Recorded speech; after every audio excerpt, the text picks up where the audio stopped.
Everybody else here? So I've asked Callie if she'll do the invocation for us. Heavenly Father, we just thank you for allowing us to come together today to make decisions for the school district. And we just ask for your hand and the knowledge to know what to do as we talk about things that will affect the students and teachers. And I just pray for our community, God, and everything that's going on. And just Yeah. Okay. The recognition or no. Okay. Citizen participation. Okay. Administrative reports. Anybody still got these? You ready? Yeah. On enrollment, I did the multi-year thing. I don't know if y'all saw that. And then, okay. Yes. We're ready for a budget. I'm ready. All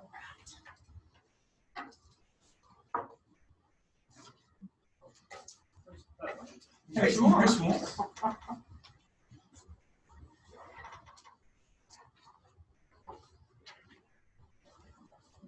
You're welcome.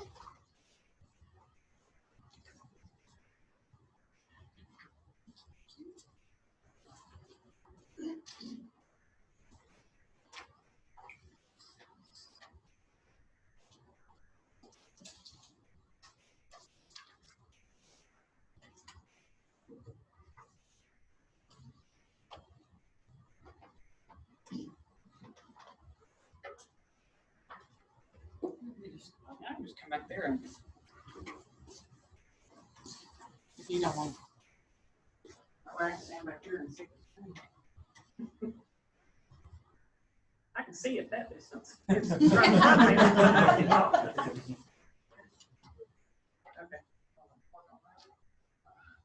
Needs to go.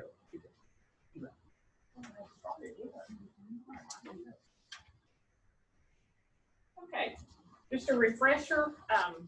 We talk about this each year, especially for Zach, if you haven't been a part of this. The budget process. There we go. We start, it's really a year round. It never stops because I mean, we're always refining, we're always updating projections, state funding projections, staff, student enrollment projections, etc. In January, we start with, of course, enrollment projections. Then February, we start meeting with principals. I get the budget ready. I get historical data rolled up into it, and then we start visiting with them about budgets. They go out to their campuses and find out what the needs, the wants, the priorities are for the coming year. Of course, all this is in conjunction with the comprehensive needs assessment and the district and campus improvement goals. March through May, we're going to be working on revenue projections. We've gotten our preliminary appraisal district numbers. Budget is put in by the principals in March, April, and May. And then we always look at staffing ratios. You get that report each month, but we're always considering that. In June, budget workshop, here we are. I can't believe it's already June. But, and we continue the refinement of the numbers. July is when we receive our certified appraisal district roles. And it's going to be a little different. We're going to talk about, because we have to talk about state funding and property values. That is still a requirement, even though we're on current year values. But what I'm going to tell you, it's going to be extremely difficult to know, because we're not going to have the numbers from the state for the budget year until next summer, until the year's over. So we have to try to project what the state comptroller values are going to be that drives our state funding. So it's going to be a little tricky, but So we'll have to see. We would have, this is kind of funny, this past year, we would have been in the same situation with comptroller values going up, local values going down, and we would have been caught in another one of those except for House Bill 3. And that saved us. I mean, literally, it was the exact same situation. So I was glad, I guess. I mean, it's going to be difficult, but it will eliminate that kind of issue where we used to have a lag. The state values were a year behind current values, and when the state values go up, the TEA assumes you're getting more tax money, but this was a year behind, so they cut your state funding. Their state funding is driven off of state comptroller values. So when it was a year behind, we had a year where the local values went down, but state values went up, so we got less taxes and we got less state money. It cost us almost $400,000 that there's no way to ever recoup. But last session, they passed a bill, House Bill 3, said they're going to go to current year values, but current year comptroller values don't come out, the finals won't come out till summertime, and that's at the end of that's after school's out. I mean, so it'll be fun, but we'll get there. And then, of course, in August, we adopt the budget and tax rate and so forth. And year-round, we monitor it. Our principals all have access to their budgets now and to their their account code, so they can see exactly where the money's going.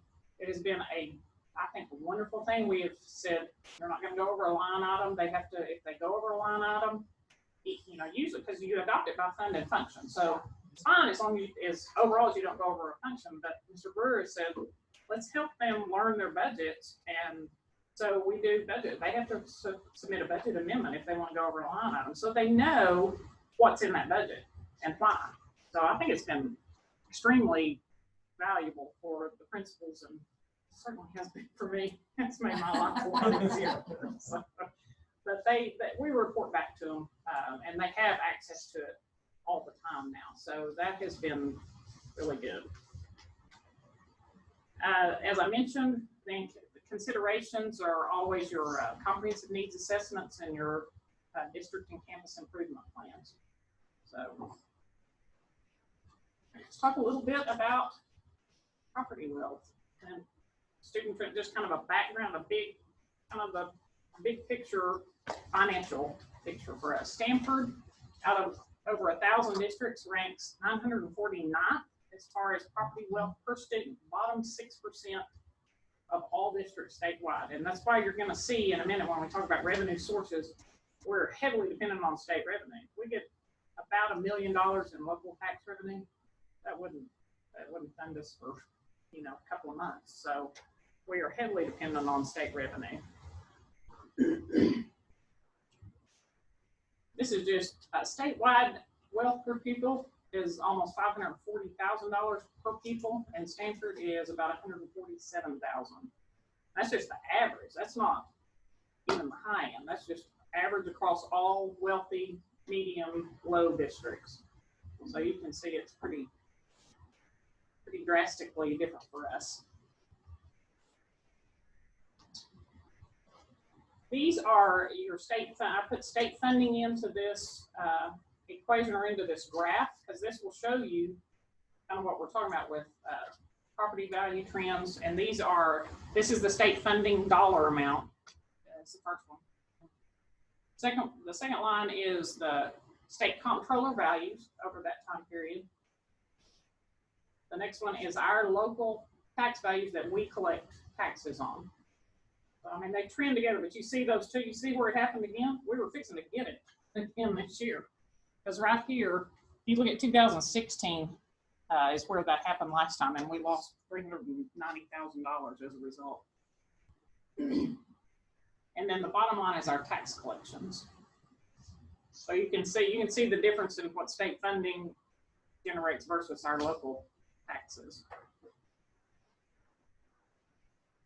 These are our revenue sources. Local is the red lines. It was so disparate, I had to make an XY. I had to make two axes because they wouldn't go on the same graph together. But you can see we collect our local revenue is, and that includes everything. That's not just taxes. That's all local revenue. That's your athletic revenue, your state funding, your I mean, not state funding, your property taxes, just other little miscellaneous. We don't get a whole lot of other. And then the federal revenue, you can see it was pretty much non-existent until SHARS. You can see the year that the first cost report, the 18-19. So we started getting, we got $340,000 this year in SHARS money. So that has been a huge thing for us. And then of course state funding, you can see is up there in the $6 million range. So what happened on that? I think that was 11, 12, or 12 and 13 on the local. We got insurance money for roofs. We replaced all the roofs. So we got the insurance money in one year and we spent it in the next year. So and we're doing that again this year. So, and we'll talk about that when we kind of get down to the end of this. We've received $485,000 so far for roof repairs. So we're gonna put that back. It's gonna go into fund balance this year, but we're gonna turn right around and earmark it, assign it for roof repairs. So we don't, you know, just to be transparent about that. Okay. You can see almost 83% of our revenue budget is state money. Tax collections is a little over $1 million, and the rest of it is pretty much negligible. The federal is we used to get maybe $20,000 or $30,000 a year in federal money, and that has helped us significantly with the SHARS money. Okay. This is our fund balance, historical fund balance, and you can see, and what happened when we started going down, Zach, we put a new track in, and we redid Oliver, and we borrowed short-term financing. We did a 15-year, what's called a QZAB, very low interest rate, private borrowing mechanism that we have. And so the fund balance, and the board wanted to do that rather than just paying it all out at once and taking all the fund balance out. We got such a low interest rate, we decided it was probably more worthwhile to finance it because of the interest rate that we got. It was like less than 0.5%, so it was a good deal. So fund balance, and you want to ideally stay between 3 and 6 months operating, and we're working back towards that. So we're going to do the next two. That's your 6 months operating line. And the next one, that's your 3 months. So I really think, and we'll talk about kind of where I think we're going to end up this year, but I think we're going to be right at that. I believe we're going to do pretty well this year with and I'm not counting the insurance money at all. And I think we'll do pretty well, looks like. I mean, the COVID thing was an awful thing, but we have saved a lot of money this spring in travel and contests, and I mean, things that the kids need to do. I'm not saying anything about that at all. I hate that it happened, but I mean, we're not going to waste the money either. We're going to put it back and build our fund balance, and so hopefully we can continue on with good things for the kids in the future. A blessing in disguise. Well, it has some silver linings. I mean, it's we've had more time to be able to analyze things and kind of make plans, and so it's not all horrible. So okay, let's talk about revenue. There's two components to state funding. Tier 1 is what you get based on the number, types, and attendance, the population, the attendance of your students, how many of them, and how often they show up, and what, we have special ed, we have gifted and talented, we don't really get funded on that anymore, but state compensatory, which is your at-risk populations. So you get different weighted amounts of funding on different students, and so that's gonna be your tier 1 student base. Special program funding, we have either full-time equivalents or enrollment. Now with House Bill 3, there's different ways that they calculate some of the new, so it's not all FTEs anymore. Some of it's enrollment based for each in weighted population, or weighted, and WADA is weighted average daily attendance. So state compensatory funding is based on the new census block information. I don't know if I even want to talk about that. I'm still mad about that.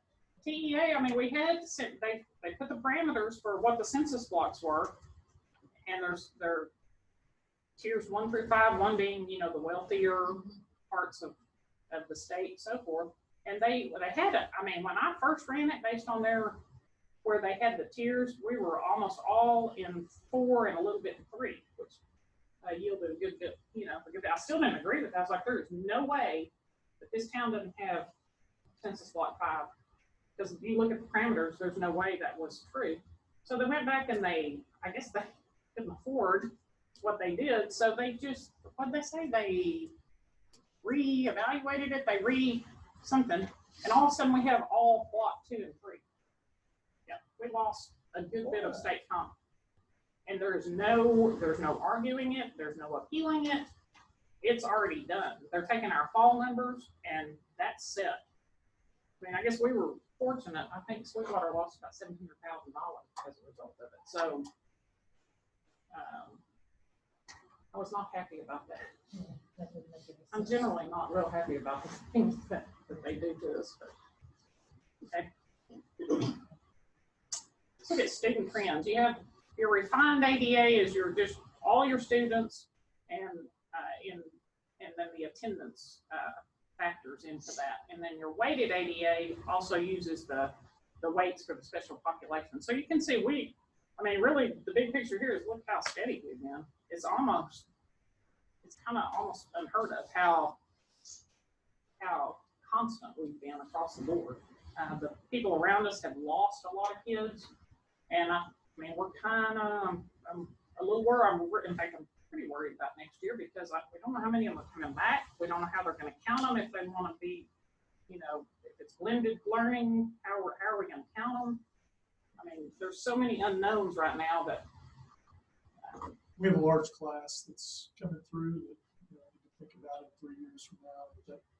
Right, and watch this. What's the next slide? You'll see that. No.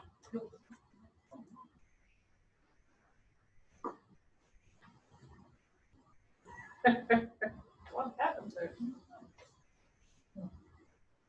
Well, maybe it's okay. Maybe I thought it was next one. It's not. So what I'm doing, and I've always used this, and I'm not going to go through all of these. TASBO has a pupil projection worksheet or a spreadsheet that they put out, and we got to looking at this.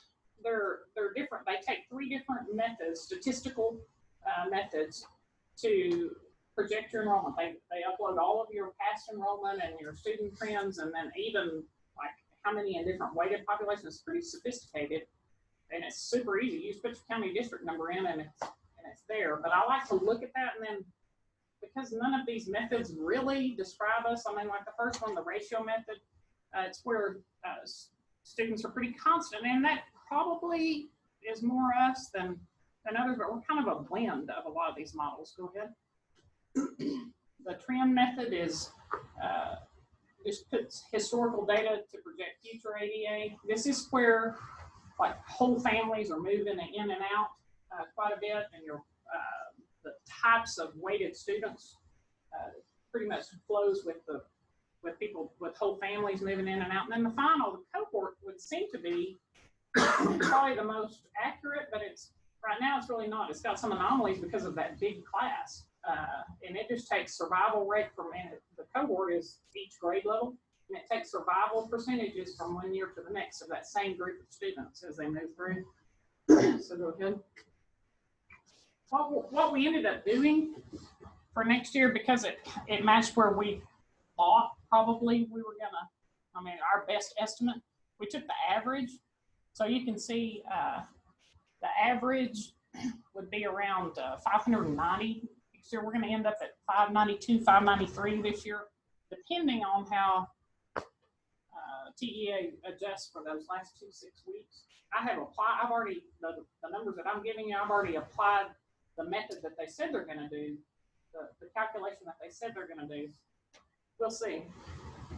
So, but we ended up kind of taking an average of all of them because it fit where logically we thought we would be. So here we go. This is one I was looking for. So this is 1516. Just click them across because I want you to look at Oliver. That's the one that's I mean, you can see where the big class, this is a stacked graph and it's all three campuses and it's year to year. But what you can see is Oliver is going down. So unless something, I mean, it's just, it is what it is. And you can see that big class come through there, and that big class has kept us pretty constant, but. It's coupled with a small class, it's gonna be a third grade, fourth grade next year. And so last year, that's why we absorbed one of those positions. And so as that grade level works through Oliver, it's a little bit of, it's a challenge for Mr. Chambers to kind of move some pieces and parts around as that grade level moves up. We did absorb a position last year because of that. So. And so that's kind of that drives a lot of what we're talking about with staffing and with budgeting and just you just have to try to project what you think is going to happen. And it's not always easy, but. When we had 20 families that moved in here, that's good. And one family household was 9. That's 9 good. children. Good. That's wonderful. We love that. Okay. That large class is a freshman class, going to be a sophomore. And so we just need to be thinking ahead, as that class moves up and graduates. Do you know how many extra kids are in that class, like compared to the grades? It's about 60 something compared, and the others are around 40. They've got like, it is. I was thinking at one time it was like 68. It was. It's Yeah. close to 70, Yeah. and the rest of them are just the average class is going to be around 40. So it's 25, probably more than. I knew they had an extra teacher. And you're going to see that when we look at the technology budget here in a minute. And then that third grade class is We had to buy 26. all those MacBooks last year. Oh. Yeah, that's what I said. So they balance each other out, but it'll stagger through at different. Right. Okay, the second part of state funding is tier 2, and that's based on our tax effort.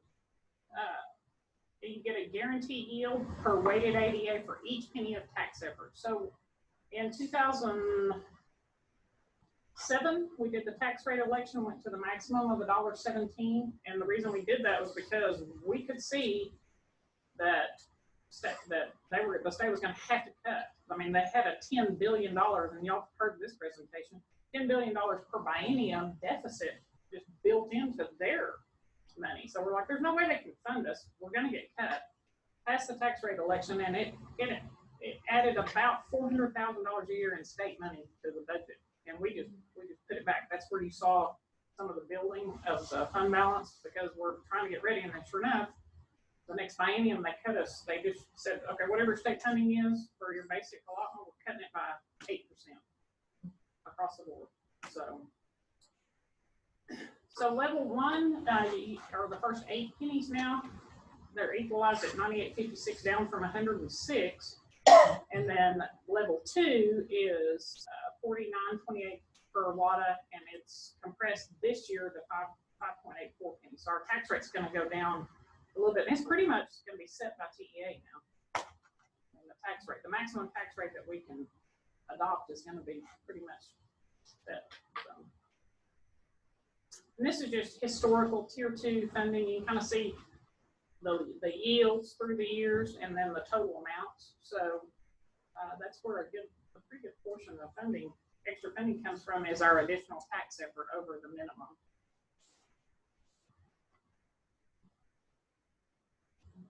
Talk about the expenditure side. 74% of our budget is payroll, which is, I mean, that's pretty common. Well, it is very common with school. That's what we do. We're a service. We provide a service to students. So obviously, we're going to be heavy on the payroll end. That's just kind of how it breaks out. Okay. Fixed costs. This has kind of been a bright spot. They have gone down some. I've cut the budget a little bit on fuel next year. I mean, right now it looks like fuel, we're going to be in pretty good shape. Electricity, we've negotiated. This is second. We negotiated, and you can see the electricity is the big line, the yellow one. You can see it has come down, but we got a pretty good deal last time, and then last June we started a new 5-year contract that was extremely good on price. So, and that's been another little silver line. I got a Our fuel charges, which usually run $2,000 to $3,000 a month, were $384. I got that bill today.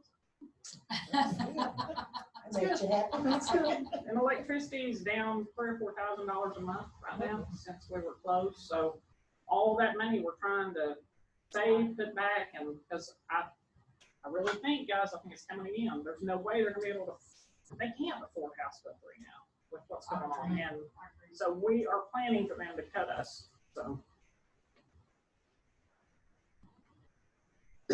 And this is an important thing to watch.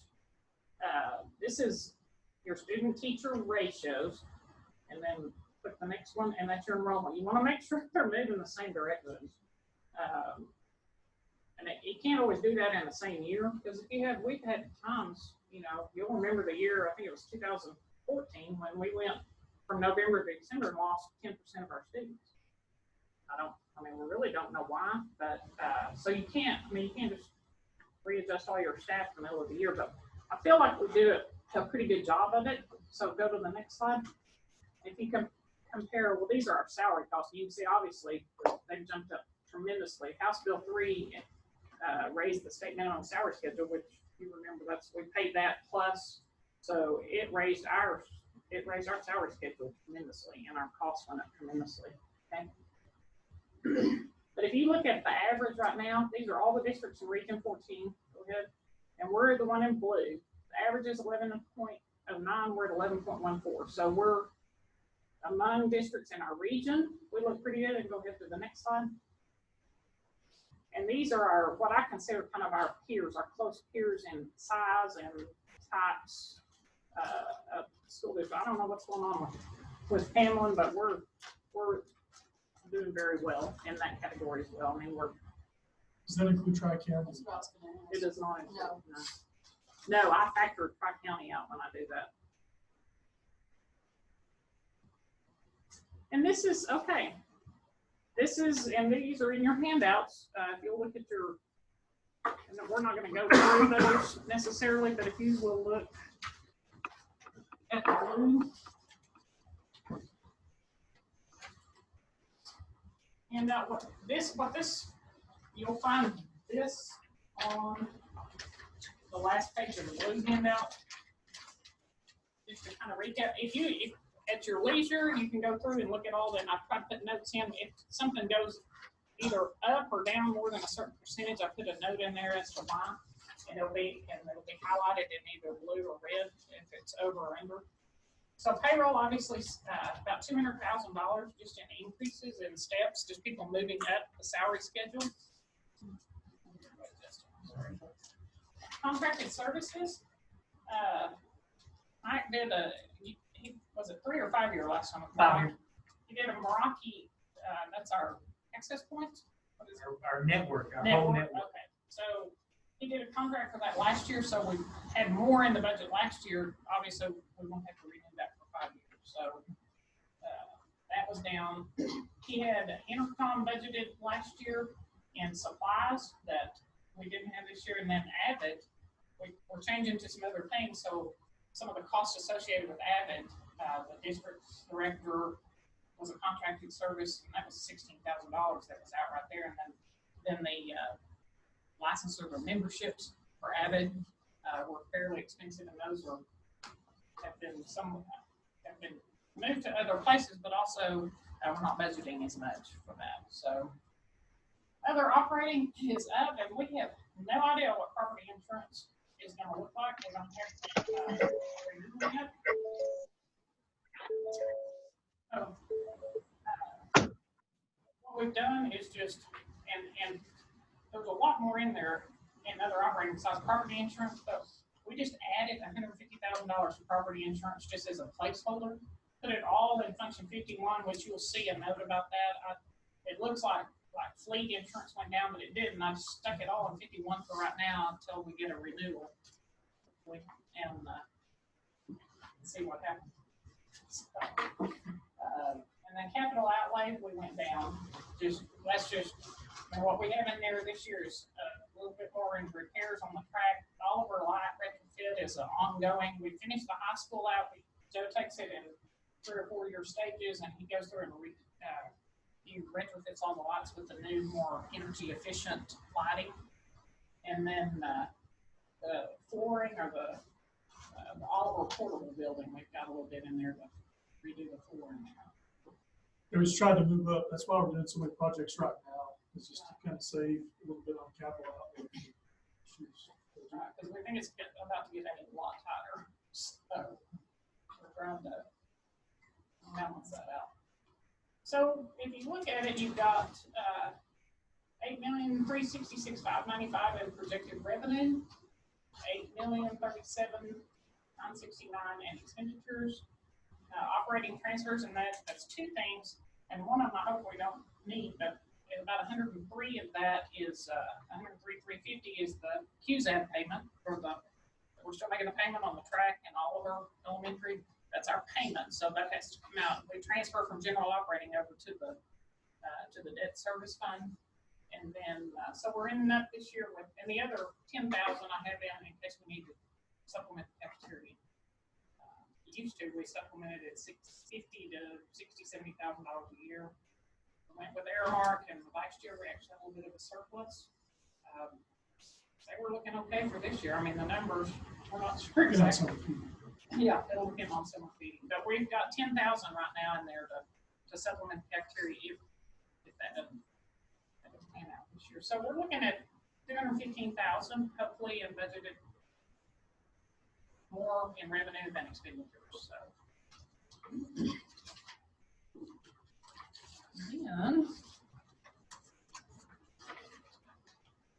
then the next few handouts are just the next one's comparison. This is by object code. This will tell you this is payroll, contracted service, and that's the whole budget instead of looking at it by function. So you can kind of tell where that is, and then this is by function. The one with the black graph on it is by function. And the last one's just a breakdown dollar-wise and percentage-wise how the whole budget breaks down. Now, for the tricky part. I think it's in pencil. I mean, it's so hard to tell where we're going to end up until we get to September. I mean, because things are still changing for the prior year up through September. In fact, I keep the books open for a month, and then that way I can divvy out what bills go back into the prior year and which ones belong in the new year and so forth. Because we'll get copy machine bills that are, we get them in September, they're for July. So we have to keep it open and divvy it out. And what I do each year, and I start in the spring, I'll pull in every month I'll pull in current expenditures and revenues, and I project out what I think payroll is going to be, what I think my August accruals are going to be, then how much I think we're going to have in accounts payable for the rest of the year, what we're going to collect in taxes, what we're going to make in interest. I just try to project it all out. And so this year, we budgeted for about $600,000 surplus. There's been some things that happened, and we talked to you about that. Our state funding, because of the coronavirus, the student counts obviously dropped, and then the way they are calculating, if this is correct, if they calculated the way they said they were, we're going to lose about $291,000 over what I projected. First, I thought I was conservative when I projected it, but we had no idea what was going to happen. So we lost about $291 there, but on the good side, SHAR's revenue, I budgeted $225,000 and we got $341. So that's good. And then reading academies, we did that budget amendment last time. We just didn't know what they were going to cost, so we had to put those in with the early educational allotment money. So that cost, or that added another $42,300 to the budget. So overall, we're down $217 from what I thought. And if you factor out, it's sitting at estimating, I don't even want to say this, around $1 million budget surplus, but that's including the insurance. So you've got to take the $485,000 off that we've already gotten in insurance recovery. So I'm hoping we'll be around $400,000 to $500,000 in carryover at the end of the year, I'm hoping, so. I'll hold me to it, I told him, he said it, it's in pencil. Anything can happen, I'm just telling you. Well, we had, I remember the years when Mr. Down was here, we got down to August and we had the unit go out on top of the auditorium. $100,000 in August. I was like, and y'all not fix it till September, please. So we couldn't do that because we had to have to start a school and convocation and so forth, so. But you just never know. No. Or like insurance deductibles, they're so high now. If we had a storm come through, it could No, have you're right. a major hit. So anyway, y'all have any questions? Anything else?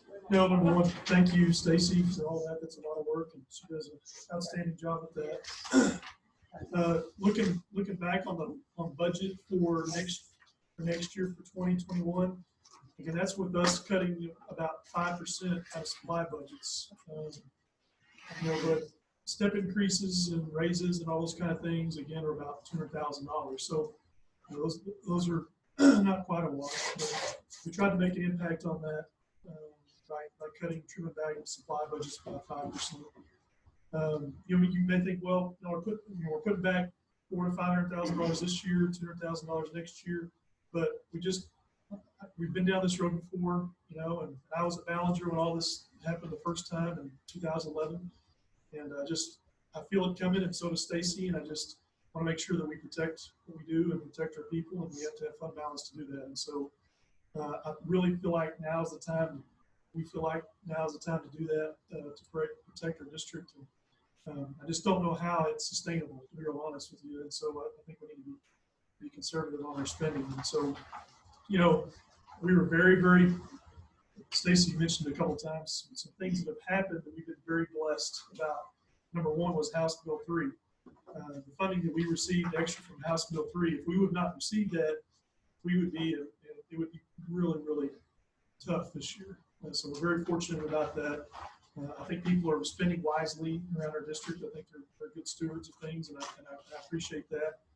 If y'all would pass the TRE when you did, all these things that have happened, we're pretty fortunate to be where we are now. Are we where we want to be on fund balance? No, but I think we're going to get really close to our hope and goal of 25% of prior year.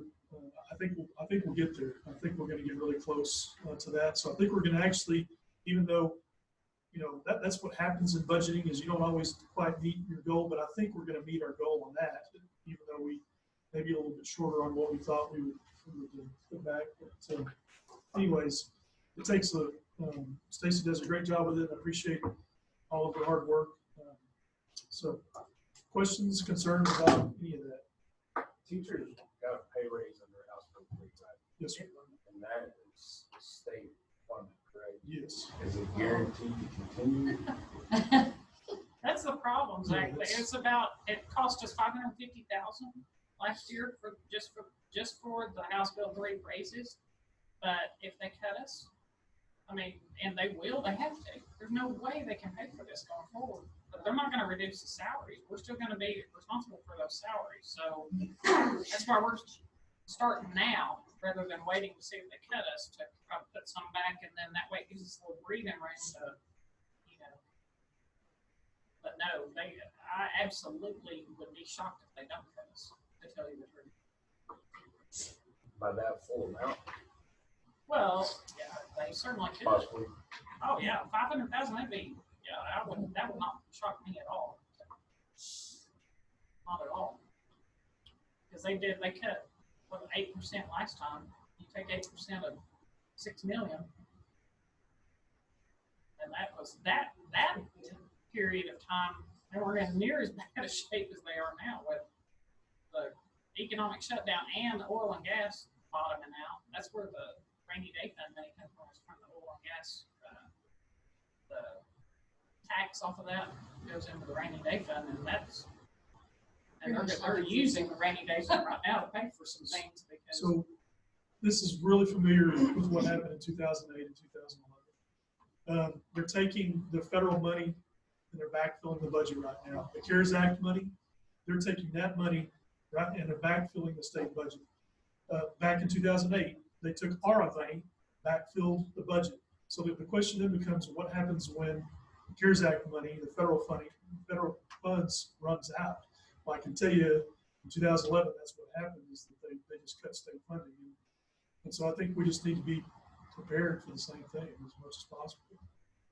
Yeah, because that's exactly what they're doing. We're supposed to get, our district should get about 175,000 in CARES Act money, but they're reducing the state funding by that amount and just planning it.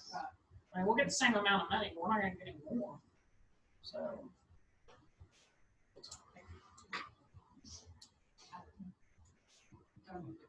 Yeah. And, we've got a legislative session next year in January. And we'll know, next year kind of exactly, what Trying to make up the code anyway. I mean, I don't know, y'all, but I think Mr. Brewer is very wise to be this conservative and start pulling back and trying to save and cutting budgets for next year as much as we can without hurting students. I mean, that's the point. I mean, the bottom line is that's what matters, is those kids, and we're trying to do everything we can to make sure as much money as possible goes to those students. So. And we're, like the bus next year. I mean, I know that was kind of a risk. We need some buses, and I think we need to get them now versus the next biennium. I think it might be really, really difficult for us to put a $115,000 bus in our budget. That's an area where we can maybe catch up this year, and maybe next year we're going to apply for a grant next year when it comes out. Hopefully it comes out again. When it comes out, we're going to apply for it. Again, we just try to put back as much as you can, but also look a little bit forward and think, are there some things that we need to do now that we may not be able to do in the future? A little bit of balance. You don't want to get caught up in the, you're not spending any money on transportation. Oh, yeah. We've been down that road It's a a long tough, time ago too, and it it's was tough to catch up. We lived through that. yeah. We were going out in 1980s buses. Well, and what we're Yeah, still look, in the at area. $115,000 a bus, it's tough to catch Well, up. when your fleet is all aged out, it's going, well, we need to go out and buy a bunch of buses and other buses. So yeah, it's a balancing act. Along with that. All right. Any other thoughts or questions for Stacy before I start on my long list of things for the superintendent? Thank you, Stacy. Thank you. Sorry it was so long, but there's a lot of changes, I think, on the horizon that we all need to be ready for. Again, I'm very, very fortunate, very blessed about how some of the things have fallen in place for our districts. All right, so no principals reports in the summers, but I have quite a bit on the superintendent's report. The first thing that I just kind of wanted to review all the waivers that we've applied for. The educator appraisal waiver, that's not just for T-test, that's also for T-test. The inventory of instructional materials, notice of failure, and that's based on state assessments, and so since we didn't have state assessments, it's kind of hard to do. And the missed school days waiver, that goes from March the 16th, essentially through May the 22nd. And with that, there was an open and close attestation that I had to fill out. All those have been approved by TEA, they've been submitted and approved, and I feel good about that. I just wanted y'all gave me the authority to file for waivers, and I just want to make sure that y'all are good on waivers. Conferences, school board conferences, TREA, they aren't having it. They moved it to July. It's kind of a blended approach. It's still, it's basically just a day long. I might attend that. Austin received the TREA scholarship. And I'm not sure yet whether they're doing it in person or just doing videos, but I may attend that anyways. But talking about TASB, is the board still interested in attending TASB in the fall if they have it? Number one, in person. Is that still something that y'all are interested in doing? It's October 1st to the 4th. You get, as y'all know, you get most of your hours there. We're in good shape on team building now, so we can mark that off the list. And ISO training, the rest of your hours, that's an opportunity for you to get it. Any questions, thoughts about TASB? Because I'm still tasked as delegate, right? Well, the board will vote on that tonight. But yes, there's something that need to be as we deal with it. Any hesitations to go on? I guess let me start out there. Any hesitations with going? What I would say is I think we found out that Sunday is probably not a day that you have to stay. You don't have to go down Thursday. It's just it starts early. I mean, if you wanted to, you could go just Friday and Saturday and probably get a lot of your credits. I will stay there for Thursday and Sunday, whatever is needed, so I can take care of y'all. But even if you could just go Friday and Saturday, I think you're going to get a lot of your credits. And it still will be, again, if it is in person, it'll be in Dallas, I believe. Still, I thought it was excellent last year. Long but good. it is long, and it kind of overwhelming at times. There's so many choices, but I think that's the positive side of it is that you can find something that interests you or you want to look into, and typically the speaker is extremely knowledgeable about what they're talking about. They're an expert typically in the field. So. Okay, I'll get y'all more information about that. I just want to make sure I'm still interested in that. Kind of update on projects. Oliver Middle School, they're going through and cleaning rooms and refinishing floors right now. The high school and other buildings will be done in July. Both gym floors, we're going to refinish those this year. Well, last year, I believe we just did one. This year, we're going to do both. The old gym is pretty slick, so we're going to do both of those. That's in early July. As Stacy said, we're doing continuing the lighting retrofit at Oliver. I think they'll get almost to the office area. Doing lots of painting. We're doing at the portable at Oliver. There's kind of two sides to it, and the art side has got carpet and it's in really, really bad shape, and we're going to take that carpet. I think they've already started actually taking that carpet out and putting in tile. That way, when they get paint on the floor, it's easily. The issue with the carpet is really not necessarily that it's got paint on it; it's that the seams are all shredded. It's in pretty rough shape. The thing that they're working on probably the most right now is the band hall, and again, it really needed some paint, and they're going to start probably painting tomorrow. And then we did find Acme. We did find some matching brick, so we're going to work on kind of a brick fascia on the front of it, like the ag shop has, and it'll tie into the rest of the buildings. If you've noticed, the sheet metal on the band hall from about 60 inches down on the front of it is it's rough. It's pretty rough. It's pretty beat up. And so they're going to cut it, and they're going to tie the brick into the building. We're going to pour a brick ledge around it and make that look a little bit better. So those are kind of the projects that some of the projects that we're working on. Personnel. Again, we hired Mary Drury as a kindergarten teacher. She was really impressive. She's going to do a great job. Dylan and Kelsey Ballard have resigned. We're advertising for a teacher and coach. Dylan will be the head boys basketball coach at Albany. Congratulations to his family. The emergency operations plan. Again, I'm really pleased the safety and security committee has met and like we're supposed to. We did receive a notice last week that the Texas School Safety Center has requested our emergency operations plan to audit it, and I submitted it on Friday. It's about 263 pages long. I feel good about it, but I also haven't been to the training on it, so because it's been canceled a couple times, but I do feel good about the plan. And if there's revisions that need to be made, then that's a good thing. We'll revise those. Summer workouts started today for boy and girl athletes, and I was out there this morning and had a really good turnout. Lots of kids working out. I think they were glad to be around each other and have lots of good attitudes, and the kids were working really, really hard. And so I don't know the numbers, but there were quite a few. PEBT. This is actually a benefit it's not through the state, but they've asked us to pass along those that qualify.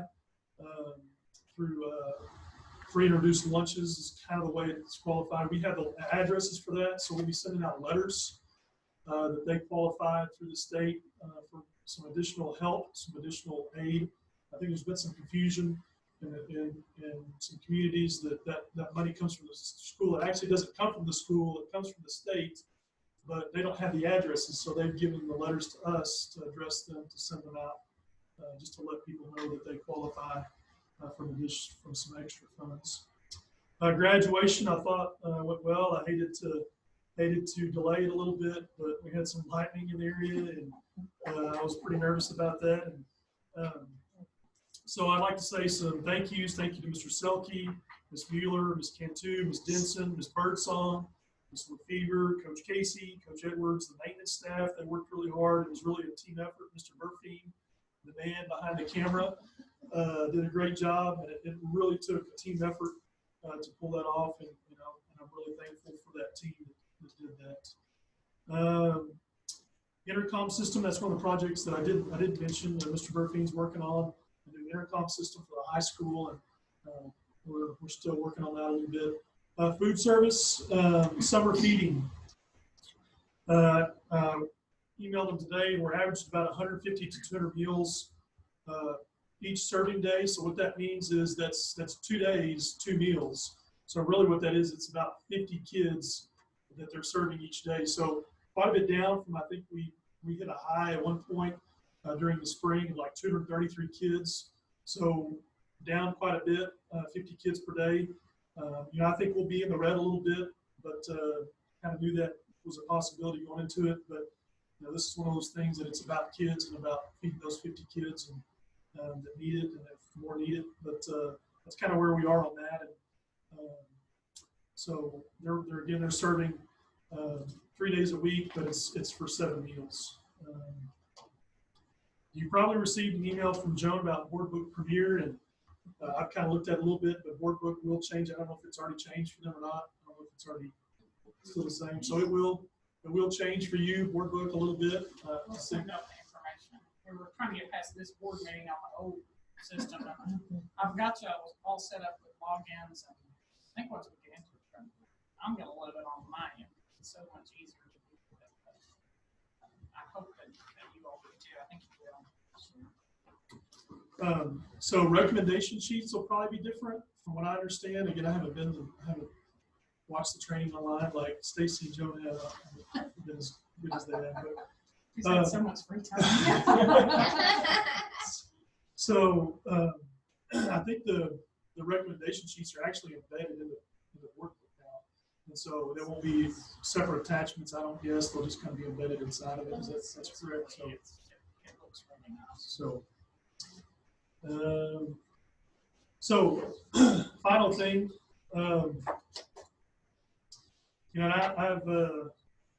I've been debating on whether I should say something about these issues or not, and I told a couple people I just kind of had this rock in my gut that I need to say something and about some issues going on in our world, and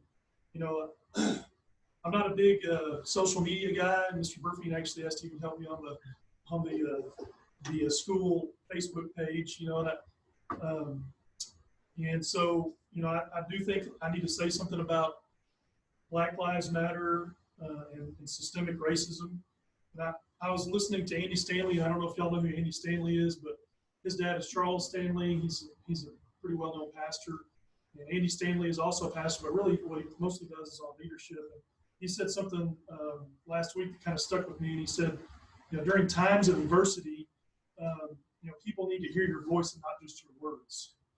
And what he was talking about is that, and I'm not condemning anybody that's writing words on Twitter or Facebook. That's just not really who I am sometimes. And so, what he was saying is that people need to hear your voice and not just your words. And so, my biggest struggle with talking about these issues on racism and those kind of things is that, who am I to be speaking about racism? I'm no expert.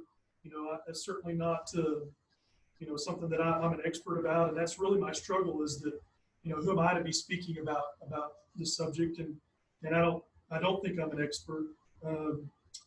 But I am absolutely certain that my voice needs to be heard on this subject simply because, we serve a community and we serve a diverse community. I think that's one of the strengths, and it's kind of what I talked to you all about when I interviewed, in March, well, actually interviewed in February of last year, is that I'm familiar with Stamford, and I think one of the strengths of Stamford is its diversity. And so I do think, that my voice does need to be heard on the subject. My stance and my thoughts are not based on my words. My thoughts are based on someone that I think should guide us all. And, those words are found in Matthew and in Philippians. And so I'm going to start in Matthew chapter 22. And this is what it says. It says, hearing that, Jesus had silenced the Sadducees, the Pharisees, who got together. One of them, an expert in the law, tested him with this question, Teacher, which is the greatest commandment in the law? And Jesus replied, love the Lord your God with all your heart and with all your soul and with all your mind. And this is the first and greatest commandment. And the second is like it. The second is like it. Love your neighbor as yourself. All the law and the prophets hang on these two commandments. And I think that, that's the key is loving your neighbors yourself. And we were talking about in staff meeting the other day. We've actually had it on our staff agenda that we meet on Tuesdays each week. We've had it on there since November, and I haven't really been sure why it's on there. And we kind of just touch on it sometimes, and sometimes I just kind of graze by it. And I think this is that time. This is that time that we need to understand that we need to love our neighbors as ourselves. The next part is in Philippians, and it's Philippians 2, verse 3. And it says, do nothing out of selfish ambition or vain conceit, rather in humility, value others above yourselves, not looking to your own interests, but each of you to the interests of the others. And my point tonight is not to proselytize. My point is this, that, we're not where we need to be on loving each other.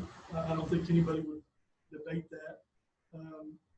We can do better. And what we need to do is to see things through other people's eyes. And I think that's something that we've lost, is empathy, is understanding and trying to view things from somebody else's viewpoint. That's not always easy to do.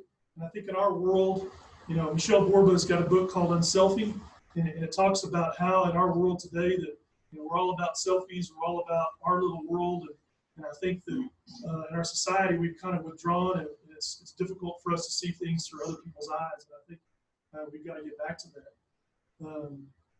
But I hope this community knows that our hearts and knows that we're about all kids and not some kids. That's another thing that we talked about back in February when I interviewed with y'all, and that we would be about all kids and not some kids. And I think this is a time to make sure that we are committed to that, and I know we are. So, as we plan for next year, we've talked about as an administrative staff. My first inclination, as an educator, is we haven't had these kids at that point, whatever it is, it'll be about 5 months. They haven't had in-person instruction. My initial reaction is, hey, let's do a beginning of the year assessment. Let's find out where those gaps are, and let's immediately dive in and start to dig in to the data and look at where we are and those kind of things. And I do think we need to do that very quickly. But I also have asked our staff to look at, these kids, every generation goes through difficult times, but you think about over the last few months of what these kids have experienced in life, from, COVID, self-isolation, the economy doing what it's doing and impacting their parents, the issues that we're having with racism. You just think about all the things that they're dealing with, and I do think they need some time to decompress and to talk about things. And I don't know what that's going to look like. I think it'll look different for high school than it will obviously for elementary. Will it be a class period? Will it be a half day? I don't know. But I do think we need to pause and stop and have our kids just kind of decompress and listen to each other and be guided through that, decompressing. And so I don't know what that looks like. I can't tell you what that's going to look like. We just really kind of started talking about it this past week. And so the principals know that that's kind of a challenge that I have for them, is to figure out how, instead of just ignoring and just kind of like moving on and say, hey, nothing happened. We're gonna test you, and let's dig into the teaks. I think that we have to realize that these kids are human, and they need some time to kind of decompress and see where they are. And so that's kind of where I think we are and where we're going to be in the future. So I felt like that I needed to share those things. Again, we're in the kid business, we're in the people business, and we have to realize that these kids have been through a lot, and we need to have time where they can stop and decompress through it all. So, thoughts, questions, concerns about any of that? I'm just so glad we're finally here. I know. Thank God. Well, and I know you don't like this, but I'm going to say it anyway. It does my heart good, and we've all talked about this before, to see y'all all work together as a team, to know that, Stacy said it several times, on working on the budget. It's about these kids. And my husband actually made a comment this morning. He said, hey, dropped Allie off at athletics, and guess who was standing there greeting kids? The kids are what it's about. And so, thank you for what you do. Thank you all. Thank you all for trusting me.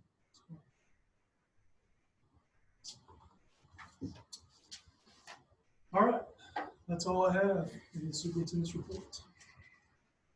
All right. I think we've got consent agenda up next. I can get back in my session. Is it going to make our session expire too? I don't know. It logs me out. Surely not. We're gonna strike D, property business. We got one, but it was too late to put on there. Just today. Yeah, I think she got it today, so it's too late to put on. All right. Any concern about board meeting, not having one in July?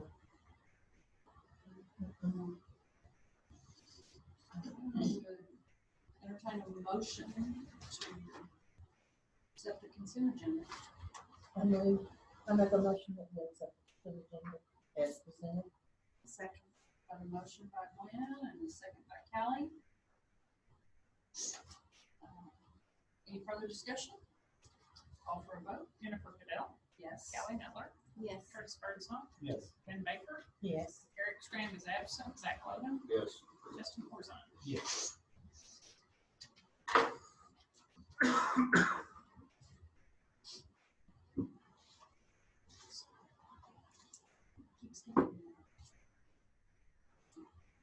Next we have purchase technology equipment. And this is something we have budgeted. And it's the replacement of the middle school iPads and then one grade level of MacBooks. And I know it's a pretty large commitment, about $86,000, but I think it's important that we stay on pace with our schedule, and I think it's more important now than ever that we have devices to offer blended instruction. Real quickly, just numbers. I was concerned about return of devices. I was really concerned about return of devices, and our numbers are actually outstanding. Oliver is at 96% on return. Middle school is at 88%. I think actually 88.5%. We had on return today. And then high school's at 95%. So really good on return of devices. So. Your motion. Move we approve the purchase of the technology equipment as presented. Second. Got a motion by Curtis, second by Glenn. Any further discussion? Call for a vote. Jennifer Goodell, Yes. Callie Miller, Yes. Curtis Birdsong, Yes. Ben Baker, Yes. Eric Strand is absent, Zach Logan, Yes. Justin Corzine. Yes. I don't remember, by the time I get around to this slide. Yeah. Sorry about that, guys. All right. Dual credit agreement with Cisco. Any questions about using Cisco?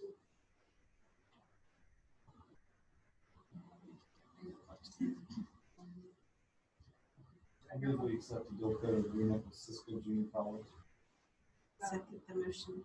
A motion by Curtis and a second by Kelly. Any further discussion? Call for a vote. Jennifer Goodell, Yes. Ellie Miller, Yes. Curtis Bergson, Yes. William Baker, Yes. Eric Strand is absent, Zach Logan, Yes. Justin Horzon. Yes.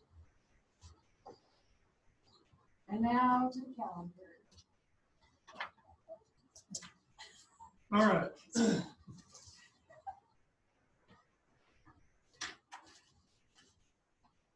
me find my notes real quick.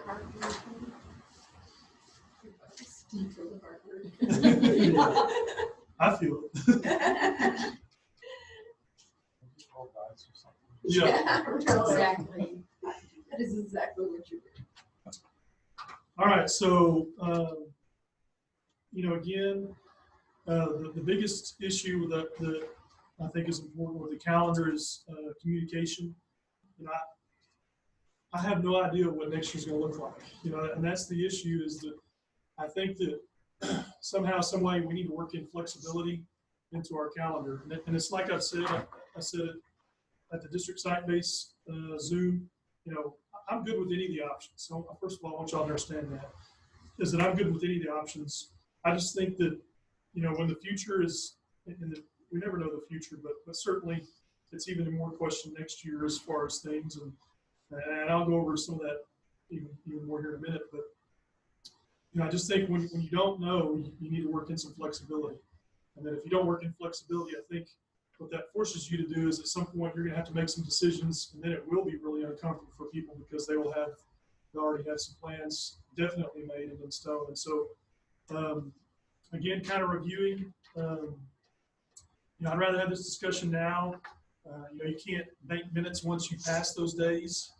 We can only control what we control. We didn't elect to get closed down at school. That's something that was mandated to us, and that's fine. That was the governor's call, and that was his call to make. I don't think TEA is going to approach school funding like it did this time. I could be wrong on that, though. Okay, I could be 100% wrong on that. And that's the thing about our team of 8 and leadership is that when the decisions are easy, you really don't need leadership. That's kind of the thing about it, is that, and this is a difficult decision to make, and I fully understand that. But I don't think that TA is going to approach school funding the exact way that it did this time. I don't know that they're going to give us an attestation and just give us this funding without there being some kind of in-person instruction. Again, I could be totally wrong on that, but I've listened to every one of the commissioners' calls, and he's talking lots about calendars, and that's the sense that I get. Again, I'll be the first one to admit if I'm completely wrong on that. It's just my thoughts. Again, on instructional minutes, on the current, the one that the board adopted in February, there's 78,750 minutes. We need 75,600 minutes. So there's 3,150 minutes extra. So, and here's what I would say is that my preference and what I plan on doing is not using those extra minutes unless we absolutely have to. And you say, well, why is that? Well, you have some minutes banked already just because you're going so many days with so many minutes per day. But don't forget, our kids have missed, 2.5, 3 months of in-person instruction. And so we're going to have to reassess and review and get our kids, where they need to be. And so you can only do that with time. And so what I'm telling you is that I really wouldn't like to touch those minutes unless we absolutely had to, because when we start touching those minutes, those are in-person minutes that we're losing. So yes, we do have some time built up in the calendar, but I would just make sure that, that, in my opinion, we need to use that last. Again, flexible option 1, it would start the school early. So some issues with that. Let's talk about the cons first. Well, there probably are some people that already got vacations planned that might affect that. I don't think it would be staffing because it could be because we would bump staff development week up. Certainly could affect some kids. Some questions were about athletics. Football and cross country could start 2 days on August the 3rd anyway. So that's, as far as football and that kind of thing, it's not going to affect that because they're going to start August 3rd regardless. talked to Mr. Copeland on band. They're starting the last week in July. And so it will affect them. You'll have to adjust some practice times and things because we'll start staff development earlier. And so he won't be available during those times. And so we'll have to adjust some things there. So it will affect band a little bit. Pros for me, number one is that I want to get our hands on these kids as soon as possible, to be real honest. I want the kids back. I don't know how that's going to look, but I want the kids back as soon as we can. The other pro is that, again, you can't bank minutes once you pass that time, and you can't go back in time. And just like with fund balance, I'm a big believer of trying to put money in the bank for when you need it later on. And that's kind of like I feel with this calendar of time is that let's bank some time, and if we need it, we've got it. If we don't need it, then we can get out a little bit early. School would start on August 11th. It would end on May 28th, unless if we didn't use those flexible days, we would end early. We talked about graduation. We would probably, and Mr. Soki I think is listening in, but we would probably go ahead and keep graduation on the 28th, whether we ended school early or not. And we had a lot of schools had to be flexible about graduation this year. So it would add 6 of the flex days from May 21 to 28. We could make February 12th a flex day as well. So we would add up to 7 additional days that we could use for minutes if we needed to. So before we go on to flexible option 2, any questions or concerns about flexible option 1? When you talk about flex days, we several years, I don't know if Jennifer was here. Yeah. We had flex days We did. in the calendar. It was supposed to be instructional flex days. This is just This is like a bad weather weather day. That's Yes, it, right? that's it. Okay. It's a bad weather day. You're either here or you're not. It's not like bringing kids back. It's not the flexible instructional. Okay. This is basically just, Those were different flex days. yes. Those- And I've had that question. I've actually had that question before. It is a little confusing. I just don't want to use bad weather day because it could be more than bad weather. I think, I'm afraid there might be a lot of confusion for parents that have kids in school. It's kind of hard. Yeah, and we could come up. I'm open to a different term for sure. That's what I thought when I heard flex days. That was the first thing I thought it was. No, it's just a bad weather day, an extra bad weather day. Some other things to think about. I think it impacts probably Oliver a little bit more than the other 2 campuses, in the fact that summer school is going to go through August the 6th. That wouldn't be possible under flexible option 1 because we would start, as you see, we would start staff development on the 5th. So we would lose that week of summer school for Oliver. The week before that, late in July, is the reading academy. So teachers would go from reading academy to basically diving into the school year. So those are some other issues with it.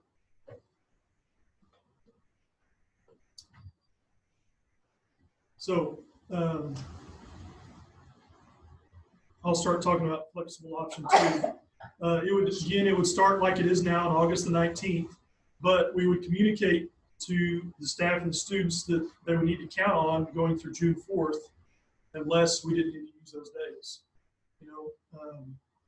And it's kind of like flexible option 1. We're going to communicate that we would end on May 28th, but we could end earlier if we needed to.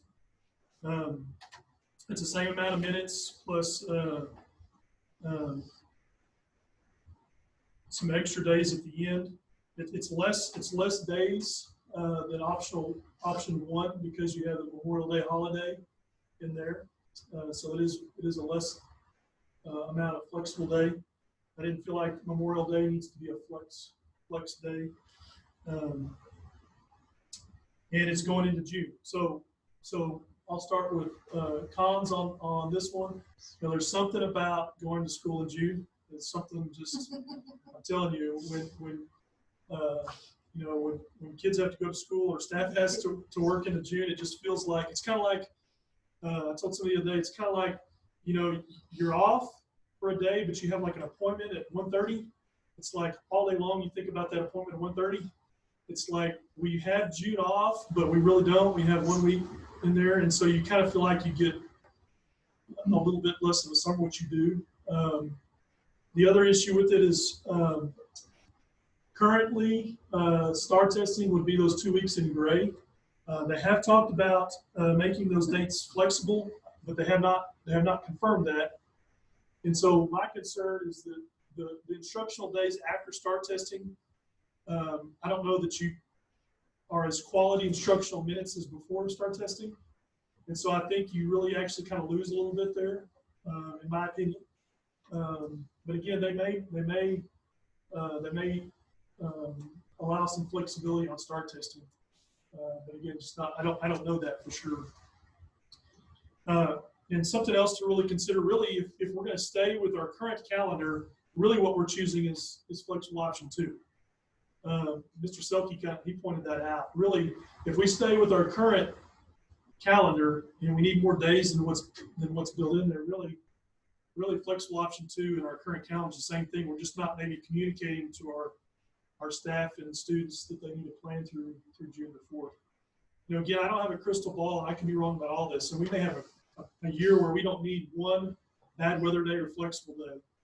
But I'm the type, again, I like to try to look a little bit in the future and plan a little bit in the future. So questions, thoughts, concerns? We did send out a survey to the district site-based committee, and there's about 20 members on it. Half of them returned it, so that's 10. That's not a real good sample size, to be real honest with you. But 50% of them chose flexible option 1. 30% chose to stay with our current calendar, and then 20% chose flexible option 2. So they were split 50-50. So pretty much 50-50. So, and again, why am I even bringing this up? Well, I think if we're going to do something, today's it. I mean, I don't think we can go into, well, we're not going to have a board meeting in July. So if we're going to do something, we need to do it now. If we're not going to do something, we still need to make that decision now and communicate it to our staff and our kids. Again, I don't. We may not need any days. We may be fine, and we may be great and not need anything. But I just think we need to have this discussion and need to think about it now versus later. Again, kind of my options too. And I don't want to throw this out there, Mr. Murphy. If you could flip back to our current calendar. Something that I would really recommend is if the board does decide that we want to stay with our current calendar or option 2, is that we work in some flexible days throughout the year. Some days that I would say that need to be bad weather days or flexible days.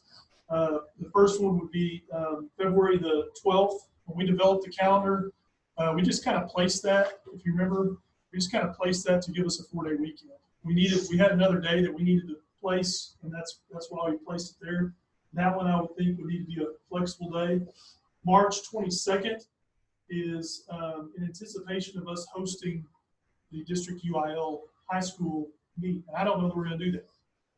That's one that I would consider using as a flexible day. The other one is not one that I like at all, but we actually did it in this year's calendar, and it's in April.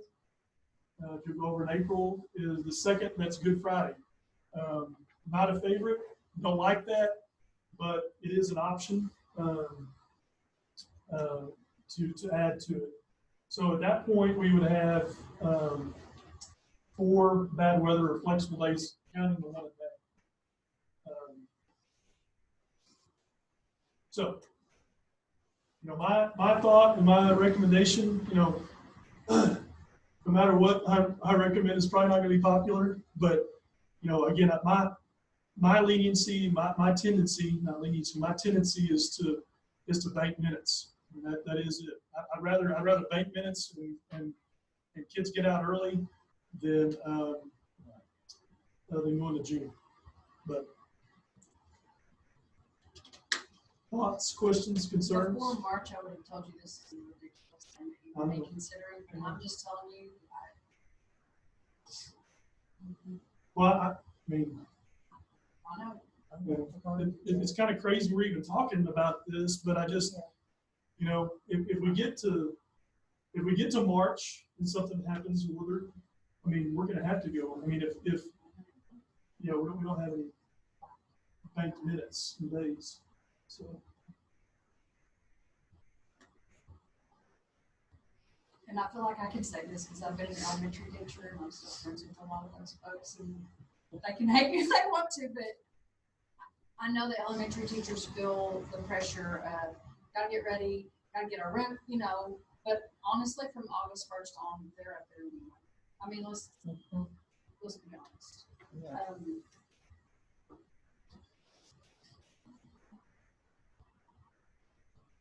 Personally, as a cotton farmer and with a family of a cotton farmer, going into June doesn't matter. Because we're not with them anymore. So, I mean, and they're not doing, we're not taking family vacations, we're not, they're doing some things together, but for the most part, going in the first part of June is not that big a deal. I think the flex day option too is just kind of, that's a good compromise between not really changing the calendar, but still building in some flexibility. Just the way that I've looked at it, you know, as we've gone through these phases of reopening everything and the numbers of cases and things have become more steady, you know, dropping. I think planning those days later in the year would be better because I don't know that we're gonna. I will say it's kind of if you have graduation on May 28th and you have to get those seniors back for another 4 days, that is a bit of a challenge. I mean, And I hadn't talked to Mr. Selke. He's actually on here, but you know, I don't know. We hadn't talked about if we would set graduation on June 4th. I just know once you hand them a diploma, Yeah. that is a little bit of a challenge. Well, That's only if those days have to be used. correct. You're right. You're right. And that's, Well, he has, or there is for June. Do what? I'm sorry. It says for June graduation. That's okay. Maybe we did. Hopefully by Christmas we would know. Like, if this is going to be continuing lingering, or they can change the graduation date to the 28th. Instead of graduation Christmas, we know things are going smooth. It's okay. Because it's still a possibility that those 5 days are not enough. Yeah, absolutely. And then we would have to be going into the end of June. Yeah, I mean, you know, if they're not enough, we might be going into second week of June. Yeah. So, again,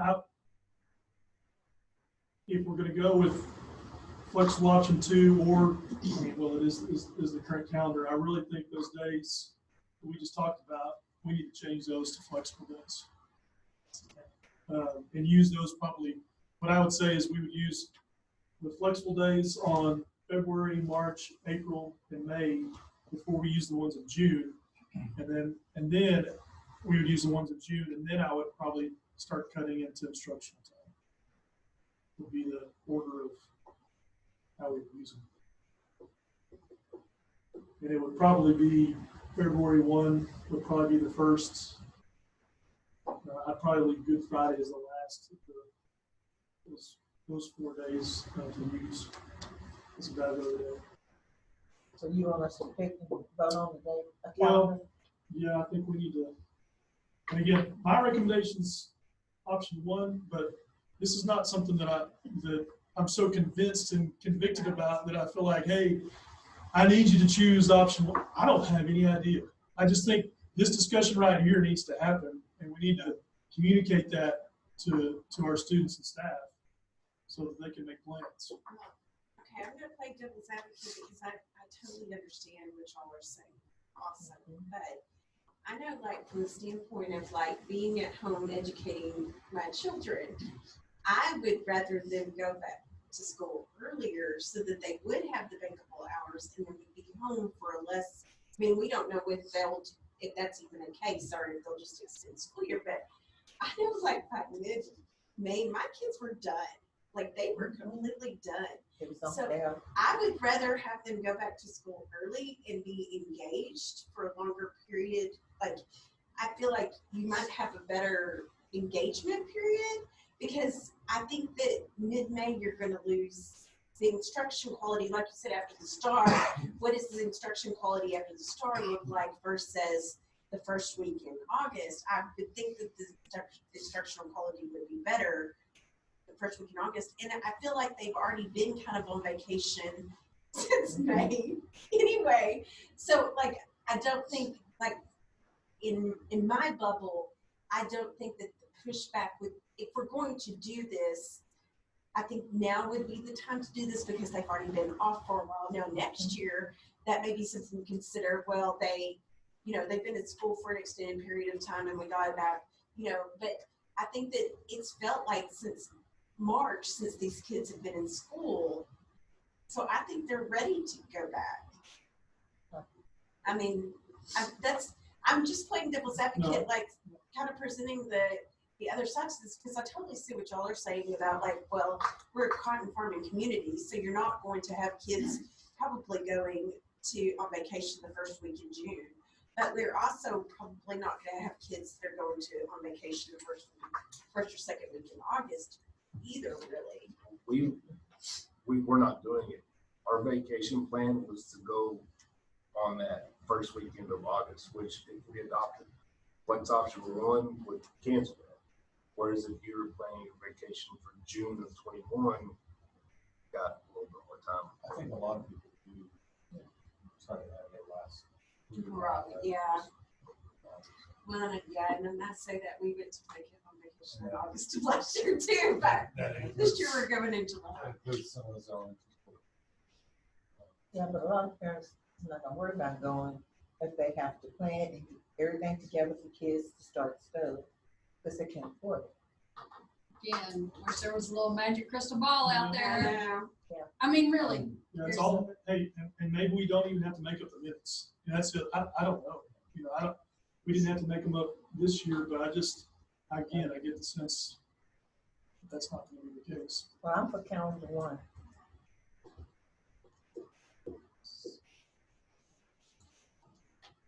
Just looking at the way things are going, as things have opened up more and more, I see, if you had that crystal ball, it'd be awesome. But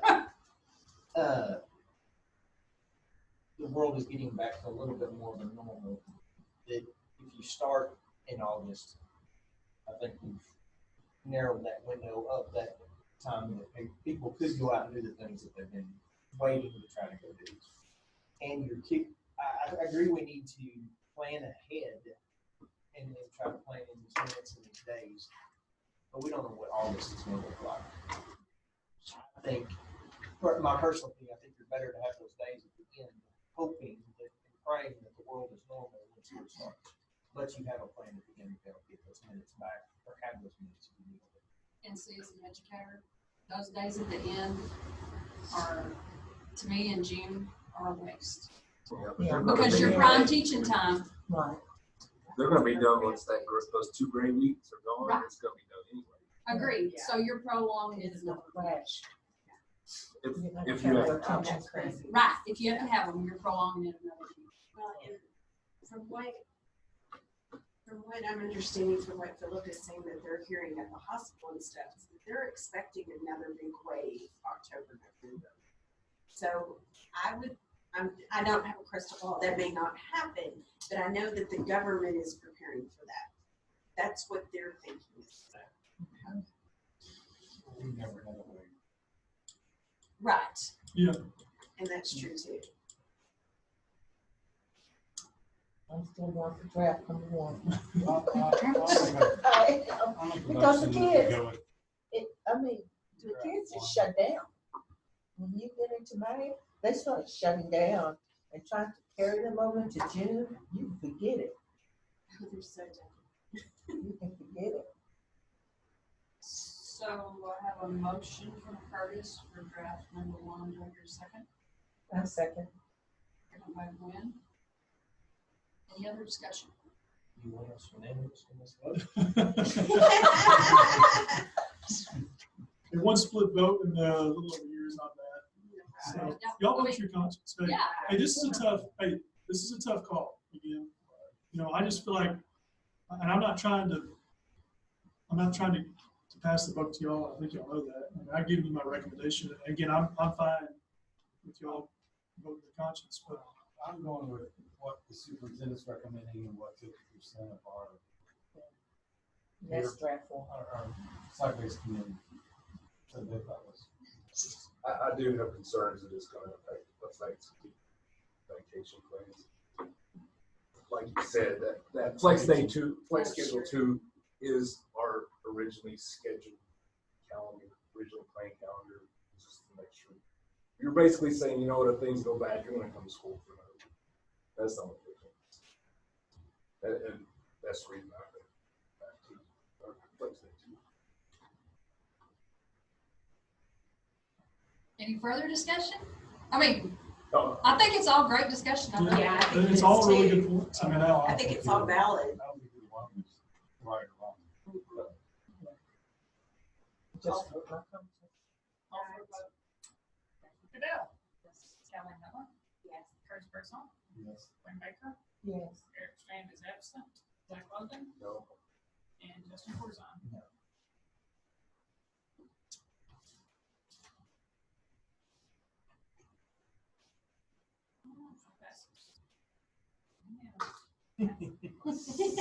Meeting and I'm already I can't going. believe it. Just I hope this is an omen. Justin, I can't believe you voted no. I mean, it's all right. Thank you. Yeah. I'm sorry. I mean, my recommendation on that was a slim recommendation because I needed to have, y'all hired me to give you a recommendation. Right, Right. And right. if I don't give you a recommendation, I feel like I'm doing my job. But I get it. I understand. It's a tough one. All right, next on the agenda is the TASB delegate selection. I will say, Lynn served for our TASB delegate last year and done an outstanding job. I will move on even motion or nomination. Nomination. I'll nominate. Nomination by Curtis. I'll second the nomination.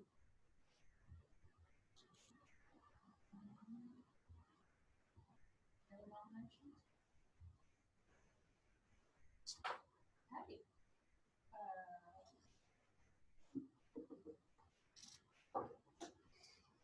So I guess we'll. Yes, Kelly Miller. Yes. Curtis Birdsong. Yes. Wayne Baker. Yes. Eric Strand is absent. Zach Logan. Justin Corzine. Yes. See, that was a good vote. Wait a minute, I know there's good and bad.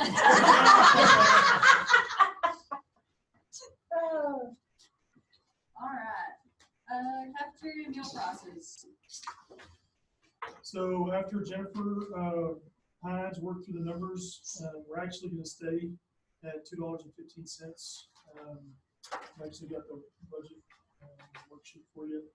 The last 2 years we've raised prices, so we're going to be able to, even though we're not raising them, it's something we vote on each year. You don't actually already have that? No. Well, yeah, it's on the board, but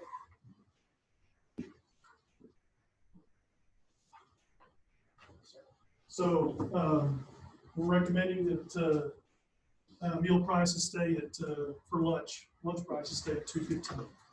Do you have a motion? Make the motion to accept cafeteria meal price at $2.15 for the 2021 school year. Have a motion by Justin. Do I hear a second? Second.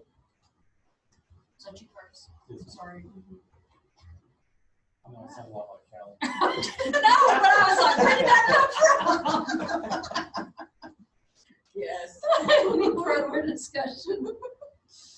Call for a vote. Jennifer Goodell. Yes. Kelly Miller. Yes. Curtis Birdsong. Yes. Glenn Baker, Yes. Eric Strand is absent, Zach Logan, Yes. Justin Horton. Yes. Now, I believe we have some board goals for early literacy, early mathematics, and for career college and military readiness.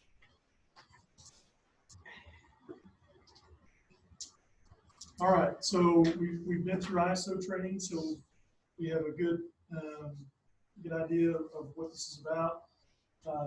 Mr. Selke is listening, and he's gonna kind of give a summary of the college career and military readiness goals, and I'll just kind of briefly talk to you about Oliver's.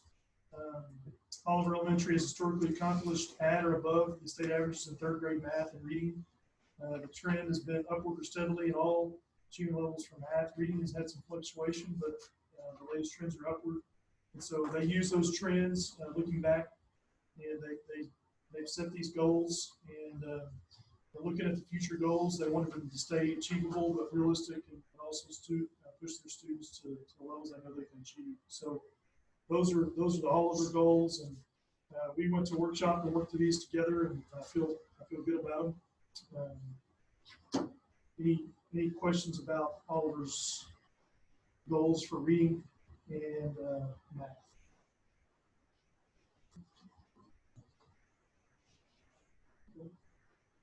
Mr. Selke, you want to briefly talk about college, career, military readiness goals? Yeah, sure. Our college, career, military readiness, that was one of our focus when I got here last year, and you know, we've done I think a pretty good job of keeping track of our current graduates.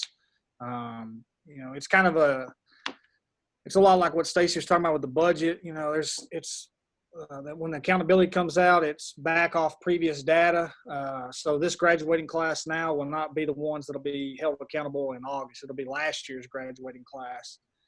And so when you look at that, you just got to make sure you understand that when the accountability comes out in August of each year, we're not looking at the graduating class of that graduated the previous May. It's actually a full year different. And so we feel really good about this year's graduating class.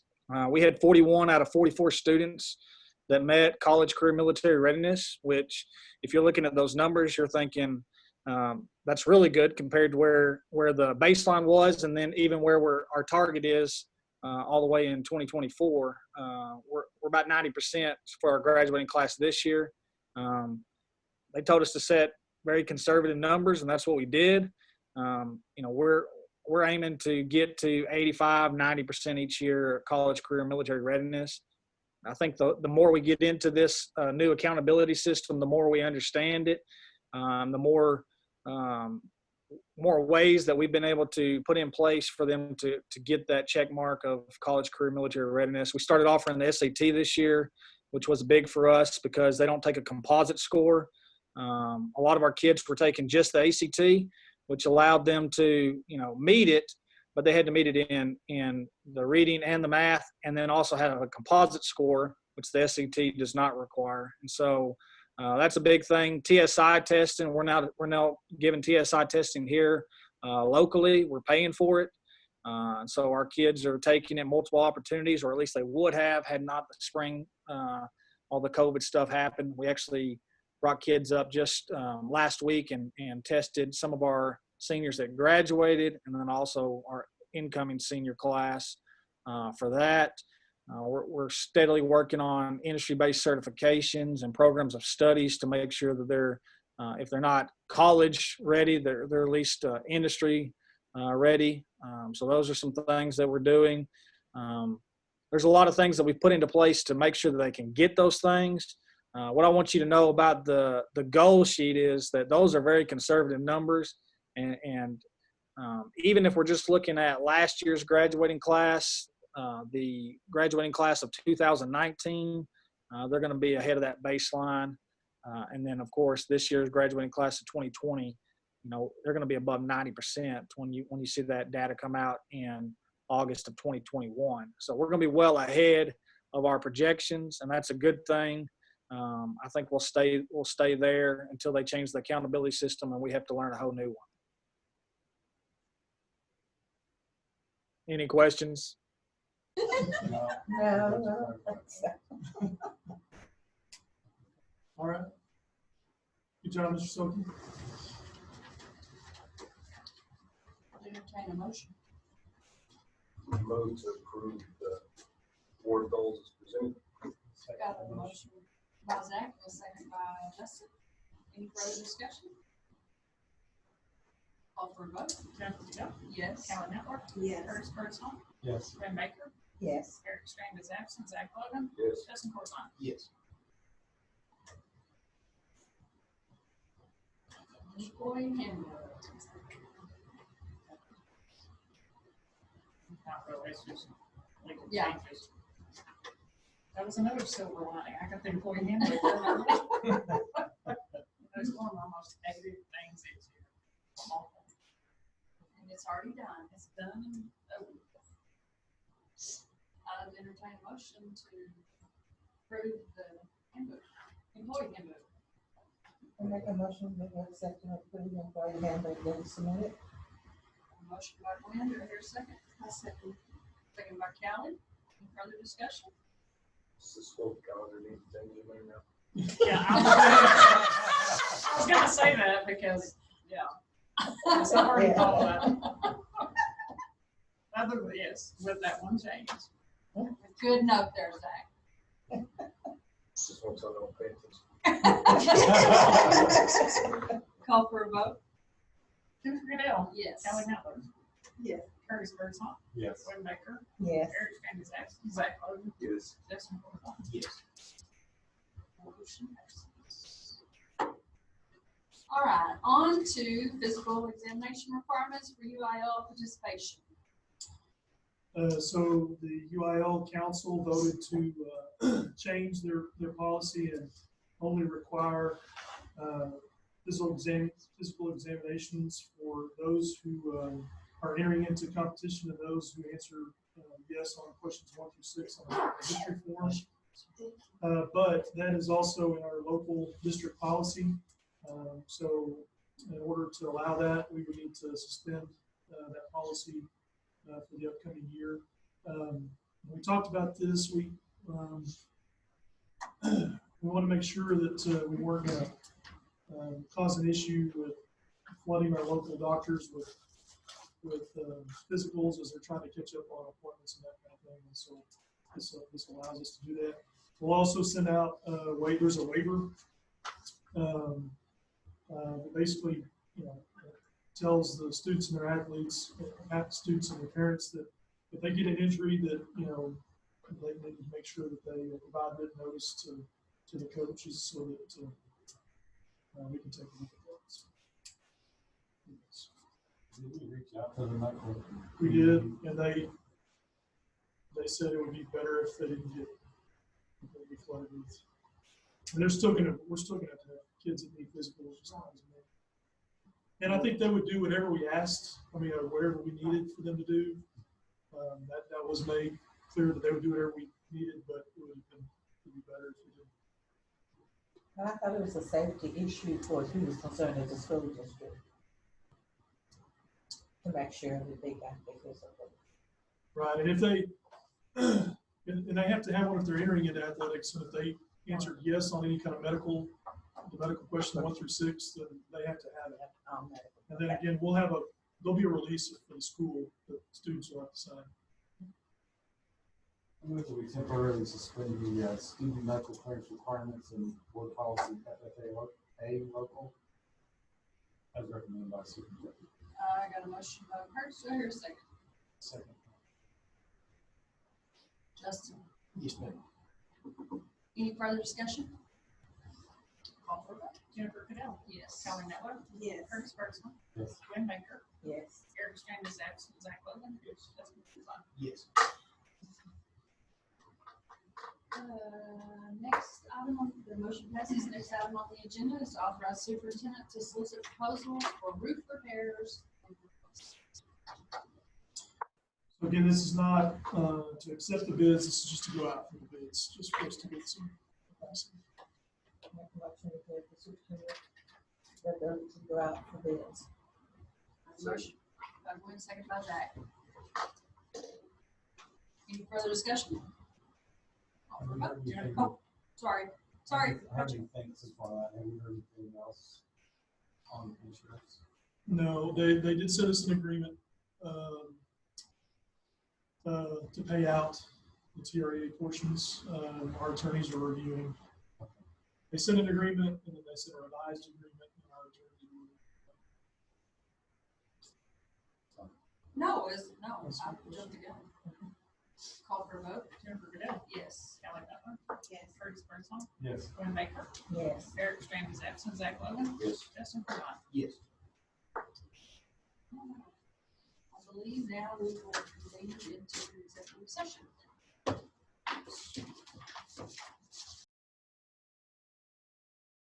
You ready for me? I got a motion by Zach. Do I hear a second? Second. Got a second by Curtis. Call for a vote. Yes. Kelly? Yes. Yes. Yes. Zach? Yes. Justin? Yes. Extrane's absent. Oh, extra is absent. And it is 7:59. Can I go? Votes.